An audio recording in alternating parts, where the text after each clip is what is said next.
मंडल commission जब लागू हुआ साथियों, तो बीपी सिंह जी देश के प्रधानमंत्री थे।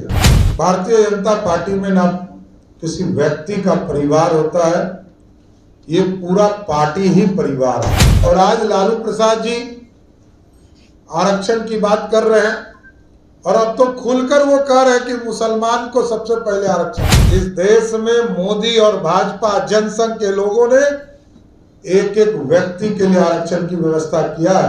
आज भारतीय जनता पार्टी की सदस्यता ग्रहण करने वाले राजद के पूर्व प्रत्याशी केसरिया विधानसभा आदरणीय संतोष कुशवाहा जी का मैं भारतीय जनता पार्टी में स्वागत करता हूं और साथ ही साथ जयप्रकाश नारायण झा जी जो प्रो वीसी थे बीएन मंडल यूनिवर्सिटी में, उनका भी मैं स्वागत करता हूं। आज इस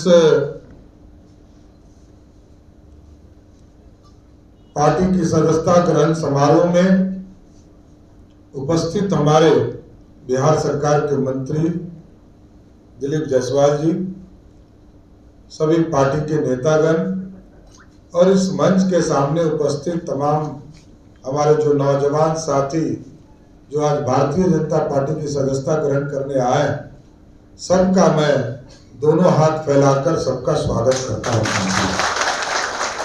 और साथियों, बड़ा स्पष्ट है, भारतीय जनता पार्टी में ना किसी व्यक्ति का परिवार होता है, ये पूरा पार्टी ही परिवार है। और सामाजिक संरचना में लगातार कभी आदिवासी समाज के लिए, कभी दलित समाज को इस देश का राष्ट्रपति बनाने का काम ये पार्टी करती है। लेकिन दूसरी पार्टी जहां से आप आए हैं, राष्ट्रीय जनता दल में सिर्फ अपने परिवार के लिए जीते हैं, वहां कोई दूसरा परिवार नहीं है। वहां आरक्षण भी अपनी पत्नी को देकर ही महिला आरक्षण गिनाया जाता है, अपने बेटा को आरक्षण देकर ओबीसी का आरक्षण गिनाया जाता है। लेकिन भारतीय जनता पार्टी में एक एक समाज को जोड़ने का काम भारतीय जनता पार्टी करती है। और लोग बहुत बोलते होंगे, राजद के नेता लालू प्रसाद जी कहते हैं कि मंडल कमीशन मैंने लागू कराया। उनको याद ही नहीं है, बूढ़े भी हो गए हैं, बुजुर्ग भी हैं, बीमार भी। उनको याद ही नहीं रहता है कि वो प्रधानमंत्री नहीं बन पाए थे, वो मुख्यमंत्री थे। और जब संविधान बदले जाते हैं तो भारत की संसद जो है इसको तय करती है कि इस देश में नया कानून कैसे आएगा। मंडल कमीशन जब लागू हुआ साथियों, तो बीपी सिंह जी देश के प्रधानमंत्री थे और उनके पास मात्र 146 सांसद हुआ करता था। कांग्रेस पार्टी के पास 200 सांसद थे। जब भाजपा ने समर्थन किया 85 सांसद से, तब इस देश में मंडल कमीशन लागू हुआ। नहीं तो मंडल कमीशन लागू ही नहीं होता, आरक्षण लागू ही नहीं होता। और आज लालू प्रसाद जी आरक्षण की बात कर रहे हैं और अब तो खुलकर वो कह रहे हैं कि मुसलमान को सबसे पहले आरक्षण देना है। कल का बयान भी आ गया उनका। लेकिन आप समझिए कि इस देश को श्रेष्ठ बनाना और देश में एक एक व्यक्ति को आरक्षण है, एकदम पता रखना चाहिए। कोई वर्ग नहीं छूटा है, चाहे वो दलित हो, पिछड़े हो, अति पिछड़े हो या स्वर्ण समाज हो। जो आर्थिक रूप से गरीब है उन सबको आरक्षण है।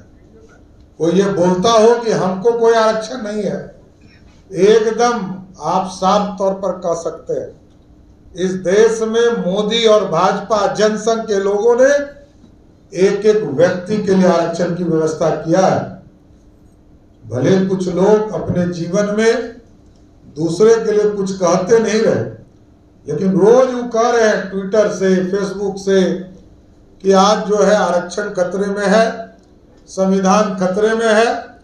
उनको सिर्फ अपना डर लग रहा है कैसे बैकवर्ड फॉरवर्ड हो जाए। बैकवर्ड फॉरवर्ड हो जाए तो हमारे साथ पोलराइजेशन हो जाएगा। इसलिए साथियों, एकदम स्पष्ट तौर पर इस भारत को श्रेष्ठ बनाने के लिए और संतोष जी का मैं विशेष स्वागत करता हूं कि आज भारतीय जनता पार्टी की सदस्यता आपने लिया है और हम आपको आग्रह करते हैं, आप सभी साथी मिलकर मोतिहारी में जो आपके साथ अन्याय हुआ है उसका बदला जाकर मोतिहारी लोकसभा में लीजिए और राधा मोहन सिंह जी को वहां से चुनाव जिता कर लाइए। पूरे बिहार में एकदम स्पष्ट आंधी चल रही है। अभी तक 14 सीटों पर चुनाव हुआ है।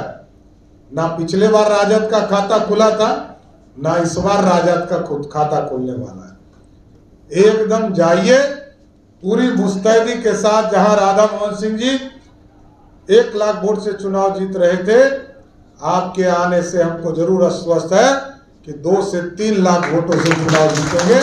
एकदम सब लोग लग जाएंगे। इसलिए आज भारतीय जनता पार्टी की सदस्यता आपने ग्रहण किया।